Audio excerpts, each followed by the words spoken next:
Mesdames, Messieurs, bonsoir. Au sommaire de cette édition, aujourd'hui 8 septembre, c'est la journée mondiale de l'alphabétisation. Cette journée est un espace d'interpellation et d'interrogation des acteurs sur les acquis de l'alphabétisation et de promotion des langues nationales. La journée a été célébrée au Mali ce matin au CICB sous la présidence de Keïta Aminata Maïga, épouse du président de la République. Tout sur le sport pendant les 2 ans de mandat du président de la République. Vous l'aurez compris, nous nous intéressons au sport ce soir.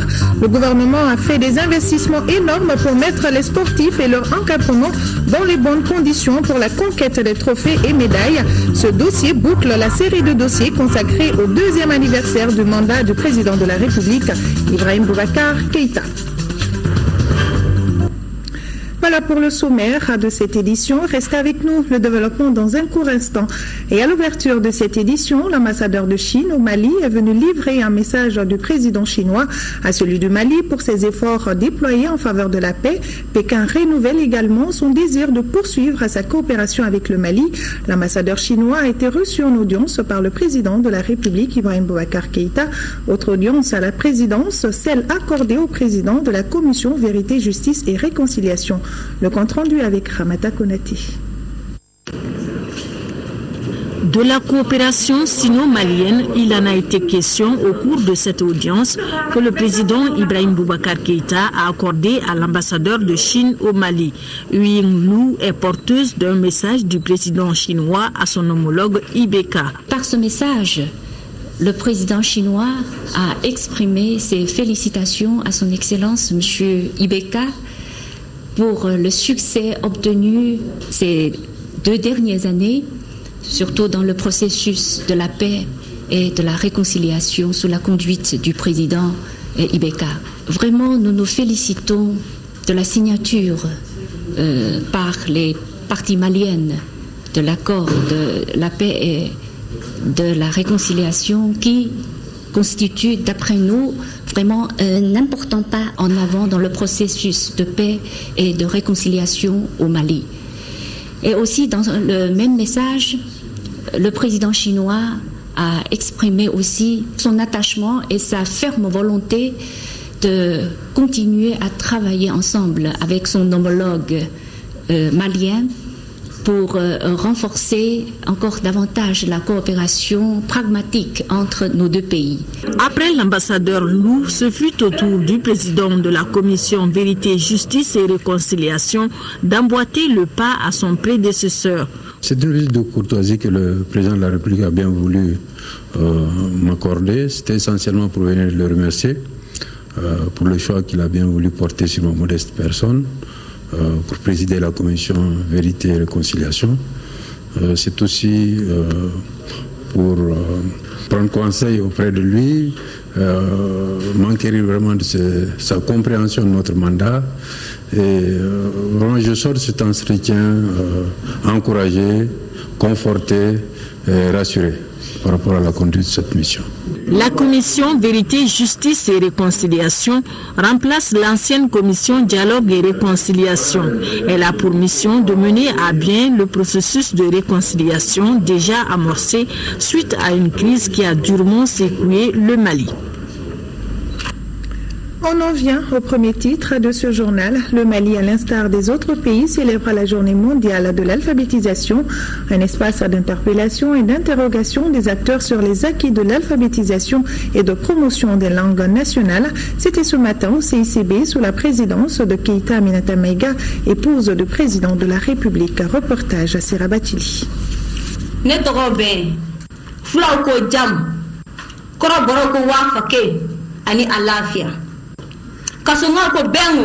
La diversité des langues nationales pour montrer la richesse d'un pays. Ces langues, si elles sont utilisées aux fins de l'alphabétisation, peuvent être facteurs de cohésion sociale.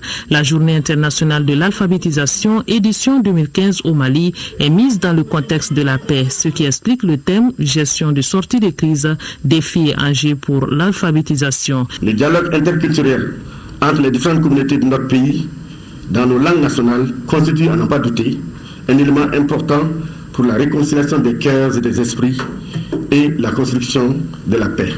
De 2007 à 2015, le gouvernement du Mali, avec l'appui des partenaires techniques et financiers, a entrepris beaucoup d'actions pour davantage promouvoir le sous-secteur de l'éducation non formelle en général et de l'alphabétisation fonctionnelle en particulier. Il s'agit notamment de la mise en œuvre de programmes vigoureux d'alphabétisation, l'ouverture de plusieurs milliers de centres d'alphabétisation fonctionnelle et de centres d'éducation pour le développement, de 4 centres d'apprentissage féminin ainsi que d'un centre d'éducation pour l'intégration s'inscrit dans ce cadre. Écrire, lire et calculer dans les langues nationales facilite les échanges. Mais dans le monde, un adulte sur 5 n'est pas alphabétisé. Ils sont donc 757 millions d'analphabètes dépourvus de compétences à lire et à écrire et les 2 tiers sont des femmes. Les enfants non scolarisés, eux, sont au nombre de 124 millions, des chiffres qui interpellent. L'UNESCO voudrait encourager en ce jour les pays qui n'atteindront pas les objectifs d'éducation pour tous en fin 2015. Et il y en a beaucoup.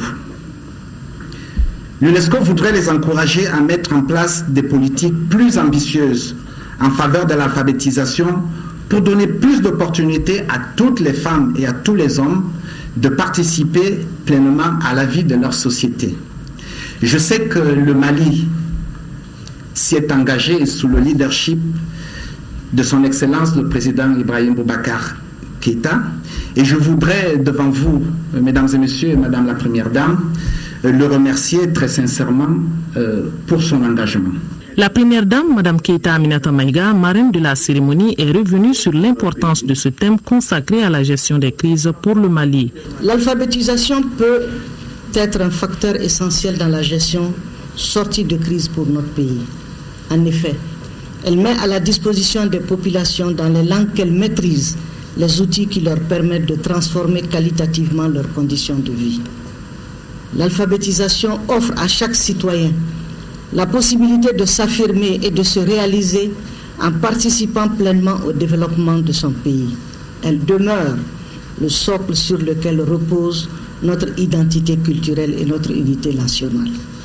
C'est un instrument de construction de la paix et de la stabilité. Pouvoir lire, écrire, exprimer ses opinions et ses compétences dans la langue qui porte sa culture amène le citoyen à donner le meilleur de lui-même parce que pris en compte par la nation. En tant que levier contribuant à la promotion de la citoyenneté, de la bonne gouvernance, de l'intégration nationale, l'alphabétisation est une balise essentielle dans la marche vers la construction d'une nation unie et forte. Le sketch du groupe Nyogolon et le film documentaire réalisé par Lamine Tchekoura Koulibaly de l'ORTM ont permis à l'assistance de faire le lien entre la paix et l'alphabétisation. Des distinctions ont été remises à 12 lauréats du concours national sur l'alphabétisation et le Chiwara d'excellence est revenu à l'association Église norvégienne. Les festivités de cette journée internationale de l'alphabétisation vont s'étendre sur une semaine avec au programme des conférences débats, des activités sportives et des visites des sites d'alphabétisation.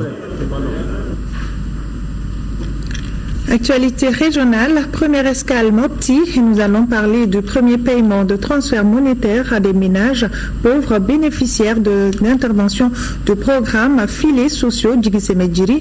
Cette composante de transfert monétaire du projet concernera 62 000 ménages, dont plus de 10 000 pour la région de Mopti. Reportage Yacouba Meiga.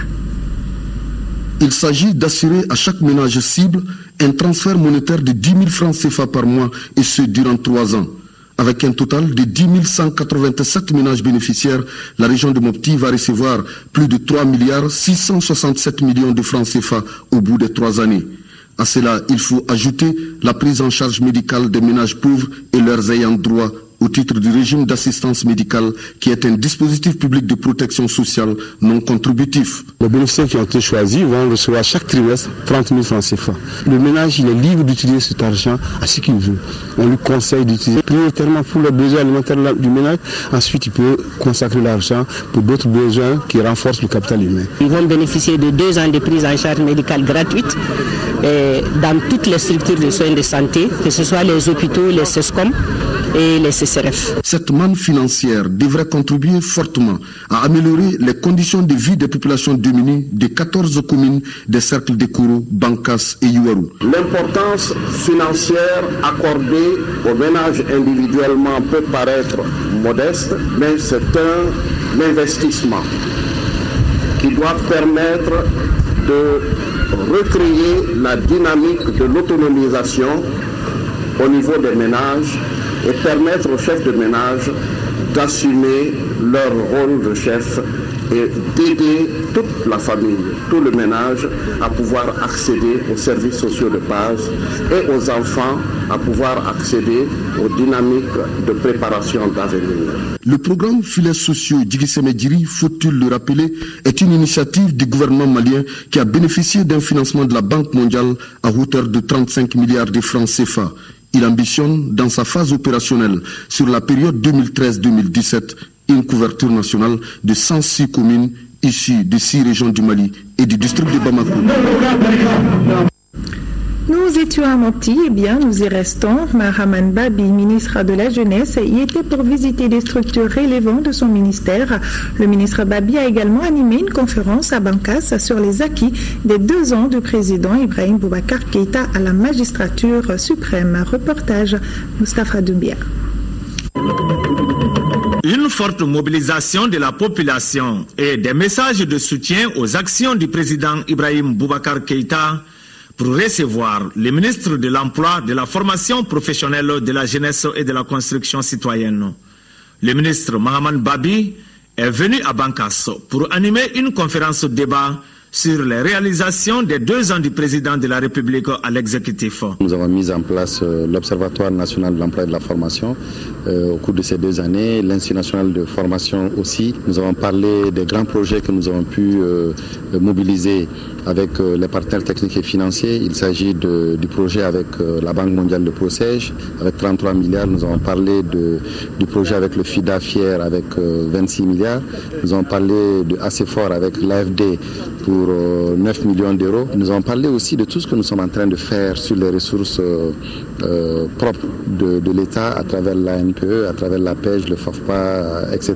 Autre acquis abordé au cours de cette conférence débat, la signature de l'accord pour la paix et la réconciliation, le renforcement des capacités des forces armées et de sécurité, des efforts dans les domaines de l'agriculture, de l'éducation, de l'énergie, entre autres, des actions qui vont être consolidées selon les ministres. Nous allons vraiment nous focaliser sur le milieu rural pour fixer les jeunes sur place et éviter la migration qui est préjudiciable à notre jeunesse.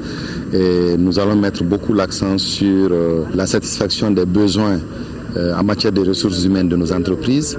Et bien entendu, nous allons beaucoup travailler sur les questions de citoyenneté à travers ces activités, aussi à travers la mise en place de la politique nationale de construction citoyenne du Mali.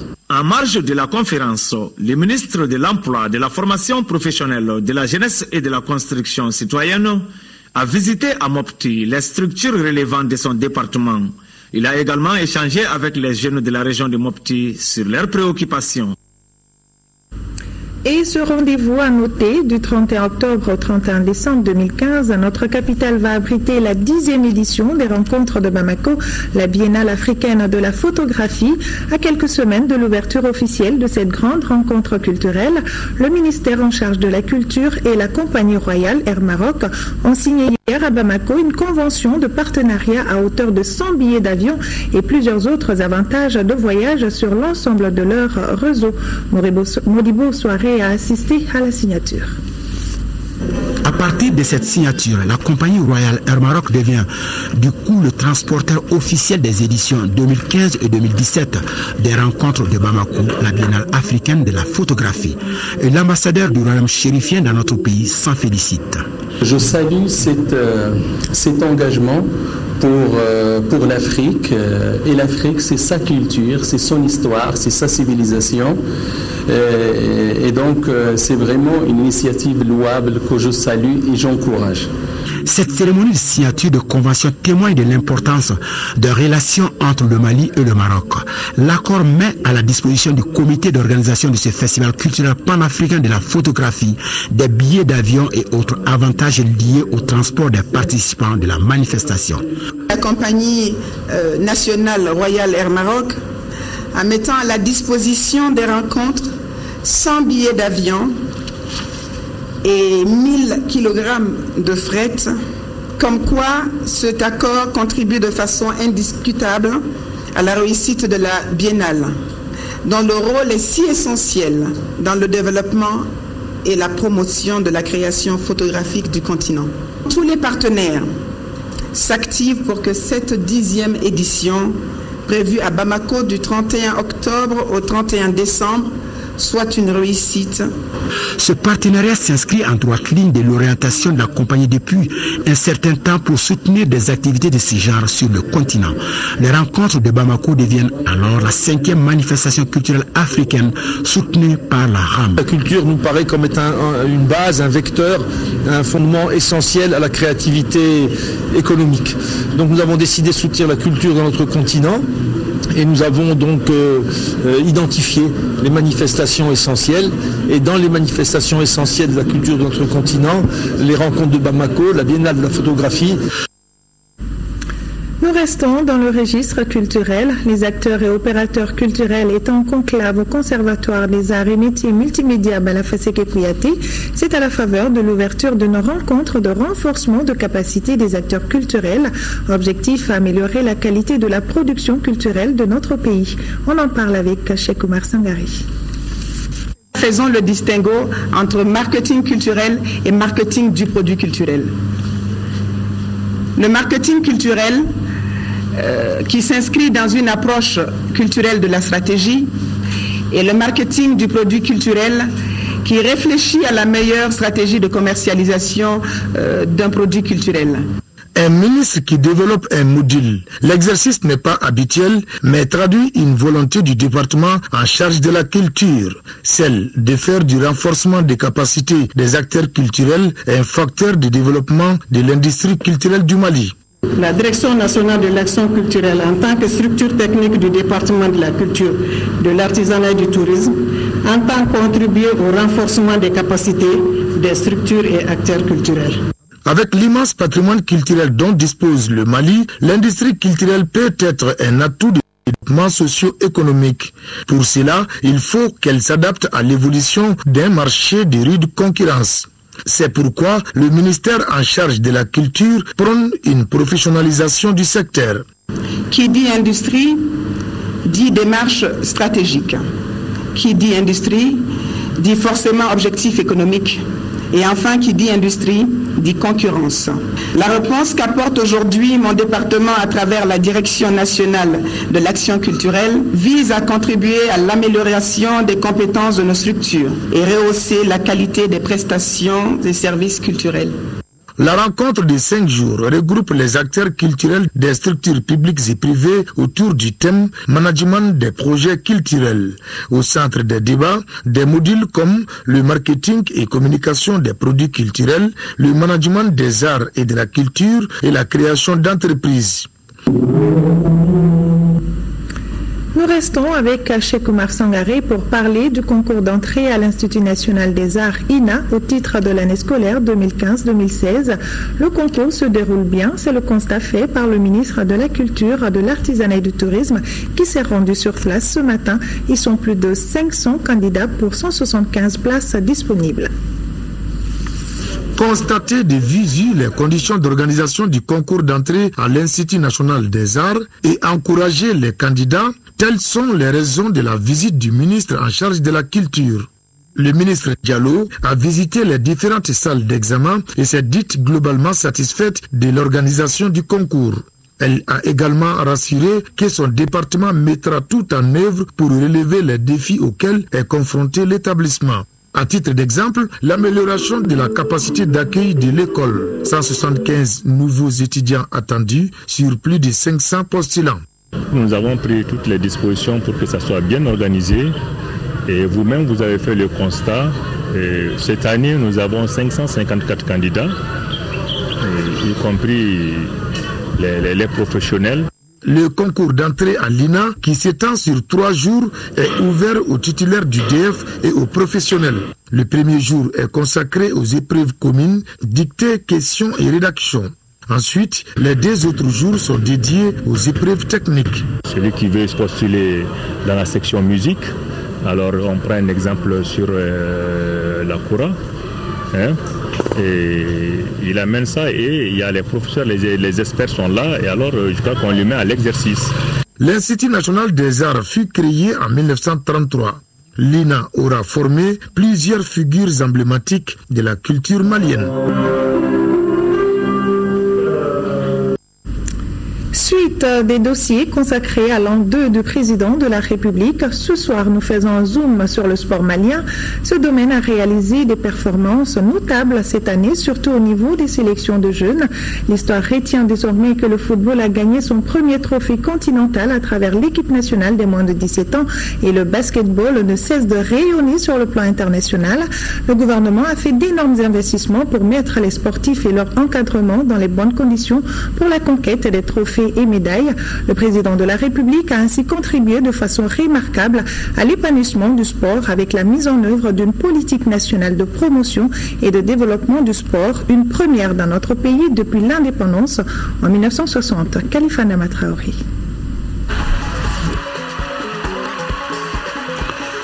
Le sport occupe une place de choix dans la stratégie de développement socio-économique du Mali. De l'indépendance à nos jours, le Mali a toujours pris part aux différentes activités sous-régionales et continentales. Qu'à cela ne tienne, aucune politique ne régissait jusque-là la pratique sportive dans notre pays. Cela est chose faite depuis le 8 avril 2015 avec l'adoption par le Conseil des ministres de la politique nationale de développement et de promotion du sport et son plan d'action 2016-2020. La politique nationale de développement du sport, élaborée après concertation de tous les acteurs, s'articule autour des 5 axes stratégiques. Il s'agit de l'amélioration de la gouvernance administrative et organisationnelle des structures de l'État, du mouvement sportif national et des collectivités territoriales, du renforcement des cadres juridiques et institutionnels, du développement et l'entretien des infrastructures sportives, du renforcement des compétences des ressources humaines et de l'accroissement de la mobilisation des ressources pour le financement du sport. Dans cette politique, nous avons prévu la création d'un fonds national de développement des sports. Et cette activité est en cours de réalisation présentement. Et le fonds national de développement des sports prend en compte la prise en charge des anciennes gloires du sport malien en termes d'assurance. Et l'État prévoit dans les 5 ans à venir d'injecter près de 100 milliards donc pour permettre effectivement à ce fonds et à tous les autres aspects développés dans la politique de prendre corps et de pouvoir effectivement être lancés. La politique nationale a prévu la création de l'Office de gestion des infrastructures sportives dans un cadre de partenariat public et privé afin non seulement de permettre leur entretien, mais aussi de permettre leur rentabilisation. La politique qui parle de la promotion du sport scolaire et universitaire, le ministère des Finances et le département des sports ont signé un arrêté interministériel revalorisant toutes les primes accordées à l'ensemble des disciplines sportives de notre pays, donc sans exclusive. Je pense que c'est un acquis important qu'il faut saluer. Dans le cadre de la valorisation des ressources humaines, le ministère des Sports a noué des partenariats avec l'Algérie et le Venezuela et bientôt avec Cuba. Ainsi, plus de 300 Maliens poursuivent actuellement des études dans ces pays. Des efforts sont également consentis dans le domaine des infrastructures sportives. La construction d'un centre de médecine sportive, un centre national de médecine sportive.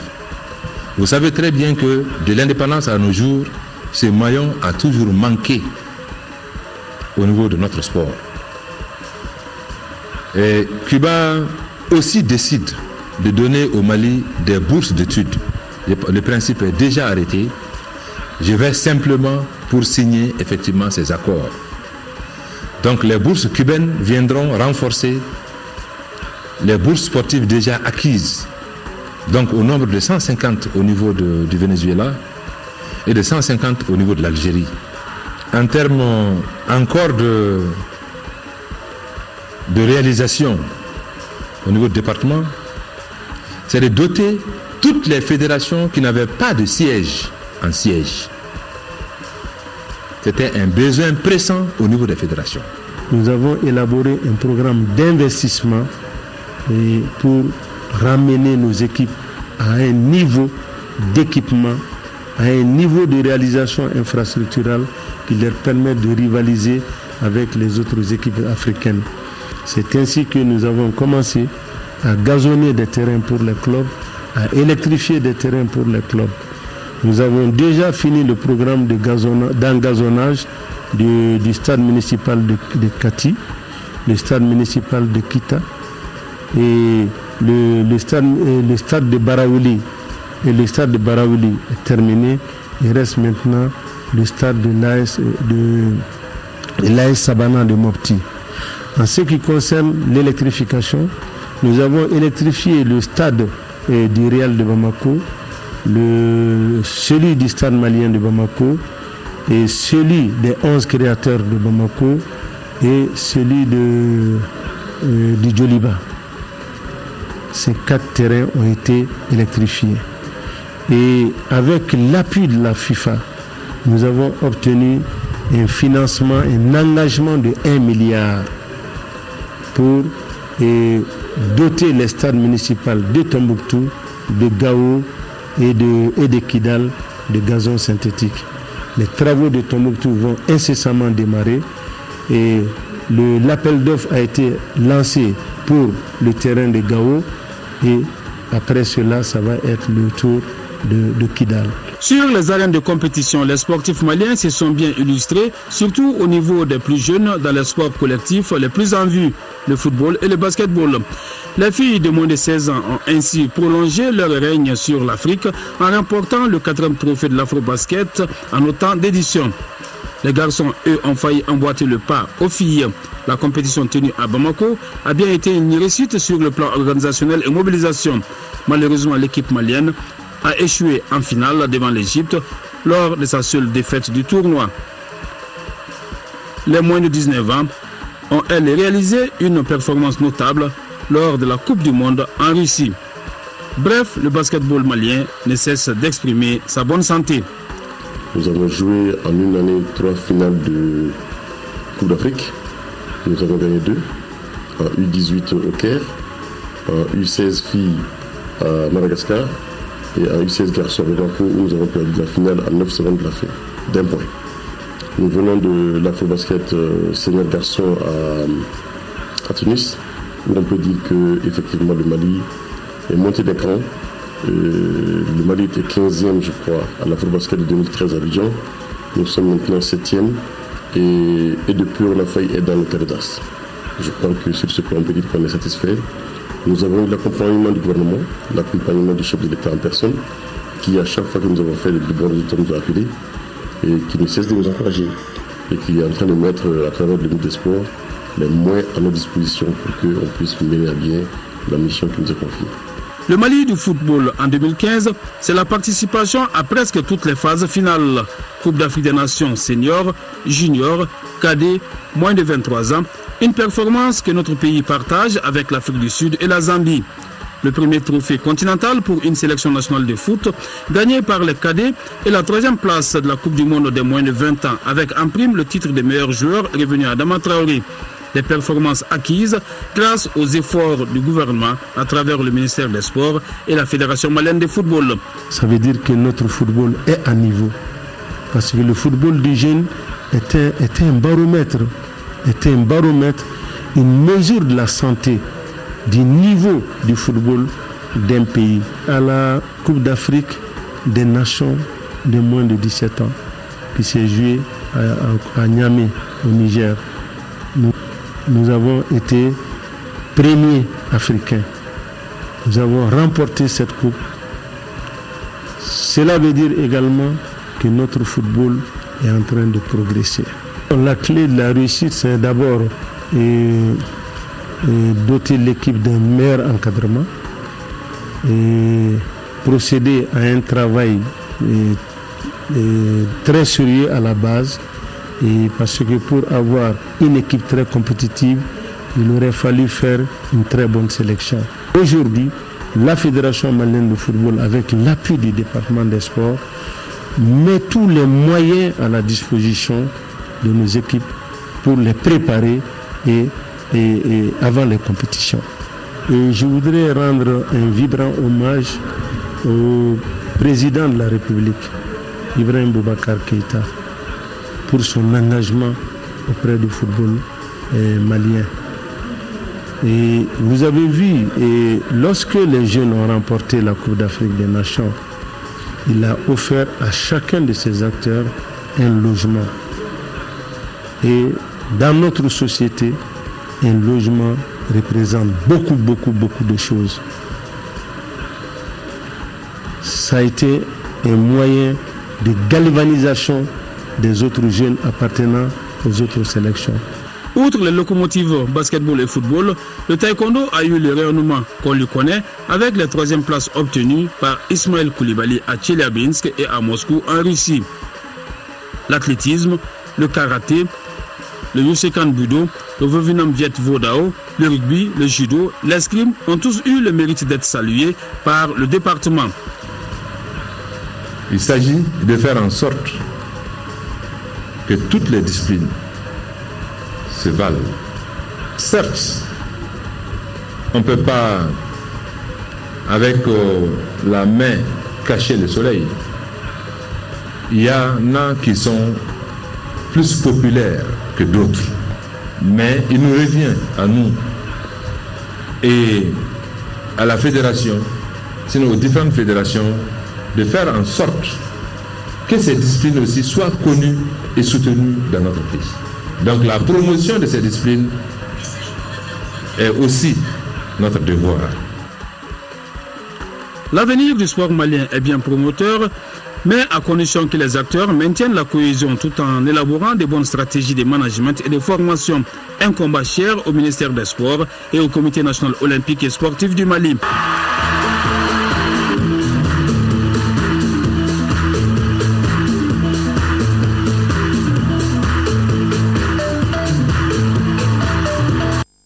Ce dossier boucle ainsi la série de dossiers consacrés au 2e anniversaire du mandat du président de la République, Ibrahim Boubacar Keïta. Et cette déclaration de l'ADEMA-PASJ à l'occasion du 2e anniversaire de l'investiture du président Ibrahim Boubacar Keïta, le 4 septembre 2015, consacre les 2 ans de gestion du pouvoir par le président Ibrahim Boubacar Keïta avec l'accompagnement du Parti africain pour la solidarité et la justice, ADEMA-PASJ.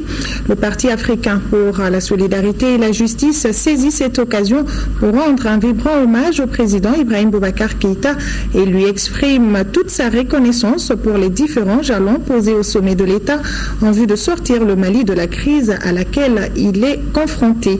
L'ADEMA-PASJ, eu égard au contexte particulièrement difficile ayant marqué les 2 premières années de gestion du pouvoir, ne peut que saluer les efforts déployés sous l'impulsion du chef de l'État pour améliorer les conditions de vie de nos populations. Nous avons parlé sport, parlons santé à présent. Sport et santé riment bien ensemble. L'hôpital du Mali dispose de nos jours d'un plateau technique pour soigner plusieurs pathologies. Plus la peine d'évacuer les malades à l'extérieur pour leur prise en charge. Ce langage est du directeur général de la structure lors de la 8e session du conseil d'administration de la structure. Le point avec Mamouro Sidibé. Les travaux de cette 8e session du conseil d'administration de l'hôpital du Mali ont permis d'examiner le procès verbal de la précédente session et le rapport d'activité à mi-parcours 2015. En 2015, l'hôpital du Mali dispose d'un montant prévisionnel de près de 2,360 milliards de francs CFA. Il a pu mobiliser le fonds à hauteur de 53,95%. Avec ces fonds, il assure la prise en charge des pathologies qui nécessitaient les évacuations à l'extérieur. Il y a des services qui ont été créés au niveau de l'hôpital du Mali, notamment la neurochirurgie, la chirurgie thoracique, l'endocrino. Ce sont des services pour lesquels les évacuations, beaucoup de pathologies qui avant nécessitaient une évacuation sanitaire, maintenant sont prises en charge au niveau même de l'hôpital du Mali. Ensuite, la création du centre de radiothérapie est une innovation puisque ce centre a été créé en 2014 et ce centre contribue à la prise en charge des cancers qui avant nécessitaient la prise en charge à l'extérieur du pays. En termes de perspectives, l'hôpital a des ambitions. Il est envisagé le renforcement des ressources humaines de l'hôpital, l'acquisition de nouveaux matériels et équipements, le renforcement des capacités d'accueil et de prise en charge des patients. Du 1er janvier au 30 juin 2015, l'hôpital a fait 26 020 consultations, 47 521 examens de laboratoire, 11 894 examens d'imagerie médicale et 634 interventions chirurgicales pour ne citer que cela. Le comité syndical du CHU Gabriel Touré suspend son mot d'ordre de grève et invite ses militants à travailler normalement. Écoutons plutôt Jimmy Kanté, secrétaire à l'organisation et porte-parole du syndicat de l'hôpital Gabriel Touré. Syndicat national de la santé, de l'action sociale et de la promotion de la famille. Comité du CHU Gabriel Touré, communiqué de suspension du mot d'ordre de grève.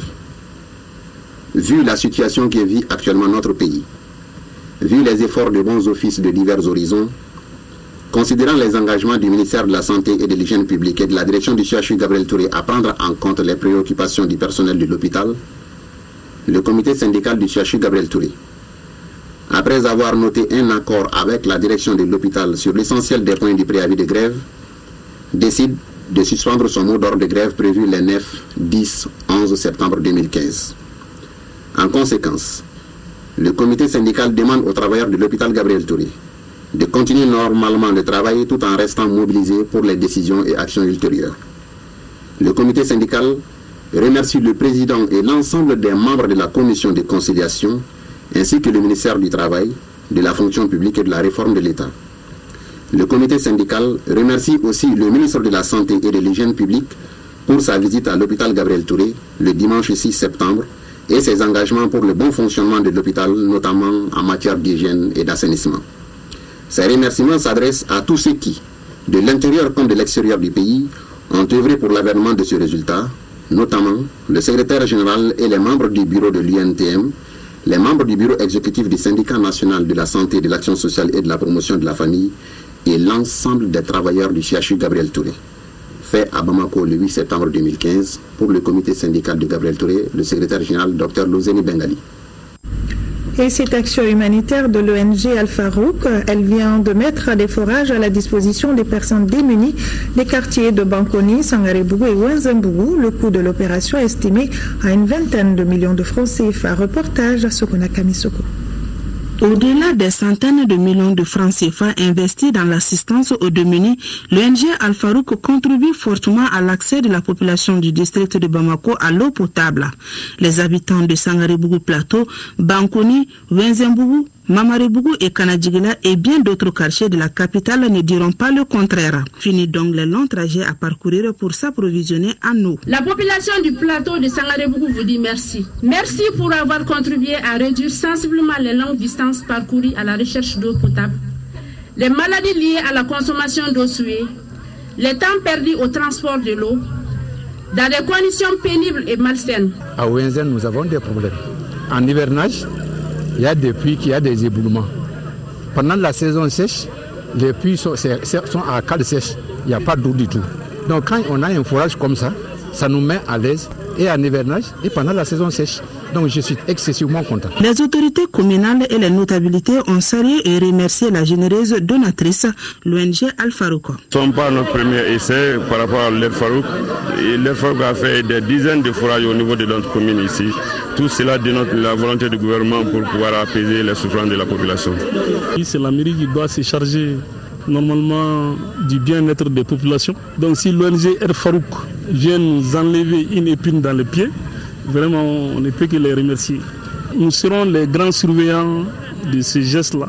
Parce que ça, c'est un joyau qui mérite d'être entretenu.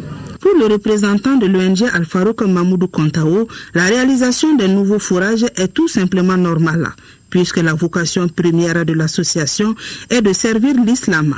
Au-delà, œuvrer pour le développement local. Et oui, l'eau est source de vie. Faisons maintenant un tour dans les champs de coton. Dans l'ensemble, la campagne promet. Et d'ailleurs, le modèle Mali inspire les pays de la sous-région. La preuve, une délégation béninoise est en visite chez nous. Elle a rencontré ce matin le responsable de la CMDT, Martin Oudonougbo, secrétaire général adjoint du ministère de l'Agriculture, de l'Élevage et de la Pêche du Bénin, apprécie l'exemple du Mali. Nous l'écoutons au micro de Moussa Fani. Nous sommes ici pour nous inspirer de l'expérience malienne en la matière, en ce qui concerne la réorganisation de la filière coton et la promotion d'autres filières agricoles, afin de pouvoir doter la SONAPRA d'un plan stratégique de développement à la mesure des attentes du gouvernement. Et les échanges avec la CMDT ont porté essentiellement sur la restructuration de la filière coton, la réorganisation de la CMDT qui s'est dotée d'un cadre institutionnel et organisationnel orienté vers la gestion axée sur les résultats du développement. Et cela nous a permis de comprendre que pour relancer la filière agricole au Bénin, il faudrait doter également la SONAPRA d'une organisation et d'un cadre institutionnel dynamique, souple, mais orienté également vers les résultats du développement. Nous, au Bénin, nous avons déjà par le passé eu des échanges avec la CMDT et nous avons constaté qu'il y a une évolution positive très importante. Parce que au Bénin, si je prends seulement la filière coton, et les actions qui ont été menées ont abouti à une série de transferts de compétences au privé qui n'ont pas donné les résultats escomptés. Alors qu'ici, l'État a su prendre les taureaux par les cornes. Le réseau Agri-Profocus vient d'organiser ici à Bamako une semaine dédiée à la promotion des produits agricoles transformés. L'objectif recherché est de donner une plus grande visibilité à nos produits agricoles transformés. Reportage Abdul Karim Kaba. Consommons ce que nous produisons, voilà la thématique fondamentalement développée au cours de la semaine de promotion des produits agricoles transformés et de l'agroalimentaire. La motivation des initiateurs, en l'occurrence Agri-Profocus et ses partenaires, s'inscrit dans la dynamique de la valorisation de nos produits agricoles transformés. Nous pensons que si nous encourageons les entreprises qui sont dans la transformation agricole, nous créons beaucoup plus de marchés pour les agriculteurs et nous créons donc beaucoup de production au niveau local. Et ça permet de développer aussi bien le maillon agriculture que le maillon transformation et permettre aux consommateurs aussi maliens de pouvoir avoir la disponibilité au niveau de sa table de tous les produits que nous connaissons et qui sont sains. Les entreprises de transformation au Mali se réjouissent de l'initiative. Dans la céréale, en fait, on s'est rendu compte en allant dans les supermarchés, dans les marchés, dans les boutiques de Bamako, que les produits qui sont présents, mais mal présents en fait. On veut qu'il y ait un achalandage mieux organisé au niveau des marchés, au niveau des supermarchés, des boutiques, pour que nos produits transformés soient visibles. On va faire des caravanes à travers la ville de Bamako, justement pour sensibiliser davantage les consommateurs sur la consommation de ces produits. La finalité recherchée par les organisateurs de la semaine est de donner une plus grande visibilité à nos produits agricoles transformés. Eh oui, consommons ce que nous produisons. Retour à l'actualité régionale. La conférence régionale de l'Union des forces démocratiques s'est tenue à Koulikoro. Cette rencontre placée sous le signe de la paix et de la réconciliation a permis de regrouper plusieurs militants et sympathisants. Ce rendez-vous politique a été une occasion d'enregistrer de nouveaux adhérents. Reportage Abrahima Koni. Conférence régionale de l'Union des forces démocratiques IFD. L'événement aura été dédié à la paix et à la réconciliation. Les militants et sympathisants venus nombreux pour la circonstance ont eu droit à des communications axées sur des idéaux relatifs à l'union sacrée et à la sauvegarde de l'essentiel qu'est le Mali. Du Mali qu'il s'agit, l'UFD soutient les plus hautes autorités du pays dans la mise en œuvre de l'accord de paix et de réconciliation. À l'UFD, nous estimons que la paix n'a pas de prix. Nous devons regarder vers l'avenir en cultivant l'amour, la solidarité et non regarder dans le rétroviseur de la haine ou du rejet de l'autre. Nous réitérons par la même occasion notre soutien sans faille au président Ibrahim Boubacar Keïta et son gouvernement pour tous les efforts fournis. Cette conférence régionale a été marquée par l'adhésion de nouveaux adhérents qui se disent convaincus des idéaux de l'IFD. C'est un agréable devoir pour moi de prendre la parole au nom des nouveaux adhérents pour vous témoigner notre total engagement aux idéaux du parti. Nous nous réjouissons d'adhérer à un parti dynamique. Certains ont témoigné des bonnes initiatives de l'IFD pour le bien-être des populations, d'autres ont exprimé leurs préoccupations. Lesquelles préoccupations vont de la création d'emplois pour les jeunes au développement de nos villes, villages, quartiers et fractions. Les responsables du parti disent avoir pris bonne note, mais ils invitent les militants à se mobiliser pour les élections communales et régionales à venir. Allons à la Mecque pour voir comment se portent nos pèlerins. En plus de la filière gouvernementale, les filières privées amènent aussi les pèlerins à la Mecque et tout se passe bien selon leurs pèlerins. Pour se rendre compte de l'évidence de cette situation, nos envois spéciaux ont rencontré certaines agences pour en savoir davantage. Mahamadou Doumbia, Idrissa Traoré et Cheikh Aboubakar Touri. En plus de la filière gouvernementale, plusieurs agences de voyage regroupées ont aussi leurs pèlerins en grand nombre. Concernant les défis du logement et de la restauration, il n'y a pas de difficulté majeure. Nous sommes très bien logés, très bien traités et nous mangeons excellemment bien. Ça vraiment, c'est le lieu de remercier aussi bien Saphir qu'Élite pour le respect de la parole donnée, pour le respect de l'engagement. Ça fait 15 ans que nous organisons le Hajj pour les pèlerins maliens. De ce fait, on prend compte des besoins de notre clientèle, de leurs demandes et de leurs critiques. Donc chaque année, il faut dire que nos services s'améliorent de plus en plus. Ces différentes agences ont pris en compte l'aspect santé de tous les pèlerins, y compris les cas de malades souffrant de tension ou de diabète. Parce que nous serons connus fait. Mais il y a faut que nous akajugunwe kabri bamako ba wele amita kadanke fait chamambe en tuntodo mais la baïka mo yira auna. Depuis nous sommes arrivés ici, on mange très bien. Autant l'air est respecté, tout est respecté. Moi je suis diabétique, qui s'occupe bien de nous par rapport à la restauration parce que nous sommes au nombre de 25. C'est exactement le docteur qui m'a dit le nombre depuis le premier jour où nous sommes arrivés. Même par rapport aux boissons, ils font de leur mieux. Un défi majeur, c'est aussi la distance qui sépare les pèlerins de la mosquée du prophète Mohammed, paix et salut sur lui, où il faut permanemment faire des prières et des bénédictions, sans oublier la visite des sites religieux par car. Bon Hajj à tous les pèlerins, retour au pays et cette bouffée d'oxygène pour les habitants de Kati. Le commissariat de Kati vient d'arrêter 11 voleurs de motos Jakarta et des vendeurs de cannabis. Ces individus ont volé 12 motos. Mabouzou Dante est allé voir.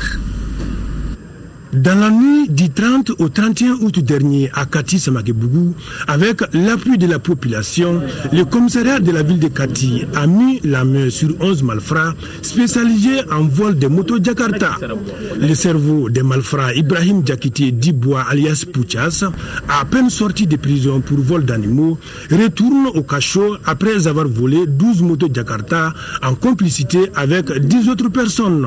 Nous avons été informés par un citoyen de la présence d'un individu en possession d'une moto de provenance douteuse. Aussitôt, nous avons envoyé une équipe en vue de l'interpellation du suspect. Donc, j'ai confié le dossier à ma brigade de recherche qui a mené des investigations. Nous avons eu à interpeller 11 personnes et 12 motos. Il se trouve que c'était une bande bien organisée. Il y a ceux qui volent les motos, ceux qui changent les façades et ceux qui les revendent. Suite à une longue enquête, le commissariat de la ville de Kati a également appréhendé des vendeurs de cannabis. Environ 8 individus ont été arrêtés avec en leur possession 60 briques de cannabis.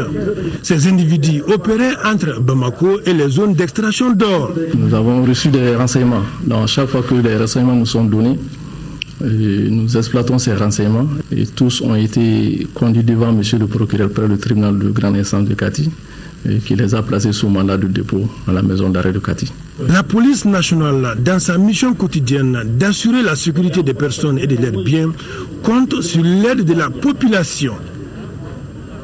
Voilà, police malienne. Sport basket fin play-off pour la dernière journée du play-off du championnat national de basketball. Le Real en messieurs a battu le CBD de Koulikoro 83-68 pour devenir champion du Mali 2015. C'était hier au Palais des Sports à Sassoumari. L'AS Real Messieurs a été sacrée championne du Mali 2015. C'était à l'issue de la 5e et dernière journée du play-off du championnat national. Le Real en noir et blanc a pris sa revanche sur un CBD de Koulikoro sans son meilleur joueur Bassekou Diallo parti pour les Jeux africains de Brazza. Ce sont les Koulikorois qui ouvrent les hostilités, mais ils seront vite rattrapés par le Real qui a l'avantage du premier quart-temps 20-10.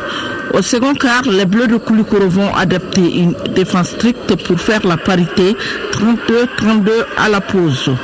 De retour sur le plancher, les garçons de Zoumana Koulibaly renversent la situation grâce à leur shoot à distance pour un écart considérable au troisième quart-temps, 53-45. Le quart-temps de la vérité sera une formalité pour Fali Kanouté et ses coéquipiers, 83-68. C'est tout le Real qui est complet aujourd'hui. On est très content et je suis très fier de mes jeunes et de mes petits frères. Je suis venu leur apporter mon aide. Je félicite beaucoup et l'entraîneur, toute l'équipe. Et je félicite aussi l'équipe de Koulikoro. On est une équipe et dans une équipe, il faut savoir jouer sans son meilleur joueur des fois. Et il y a des bons joueurs, il y a des joueurs qui sont bien présentés aujourd'hui, mais malheureusement, le Real est un peu plus fort que nous aujourd'hui. Et c'est à cause de ça qu'on a perdu le match. L'année prochaine, on va essayer d'aller encore plus loin. Après le play-off, place à la Coupe du Mali de basketball qui se jouera le 19 septembre prochain. En dames, le Djoliba sera face à Atta Club de Kidal, un remake du play-off. Et en messieurs, le stade malien rencontrera l'AS Police. Et c'est tout pour ce journal. Merci à vous d'avoir été des nôtres. Demain, 10h et 13h, Rachel Tessougui. Quant à moi, je serai là pour les éditions du soir. Prenez soin de vous et bonne soirée à tous.